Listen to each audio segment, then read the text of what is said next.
தமிழர்கள் நிலத்தை 5 வகையா பிரிச்சு வாழ்ந்த மாதிரி ஒவ்வொரு வகையான நிலத்துக்கும் ஒவ்வொரு வகையான மைனா இருக்கு.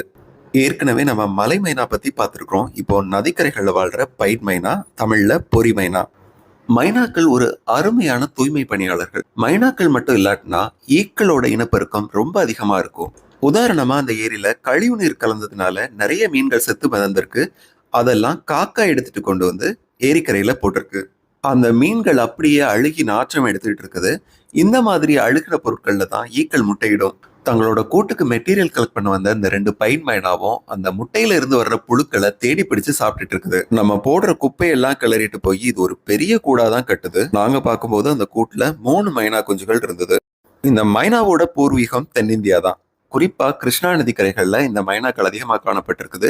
இது பாக்குறதுக்கு அட்ராக்டிவா இருக்கிறதுனால கூட்டு பறவையா வளர்த்திருக்காங்க.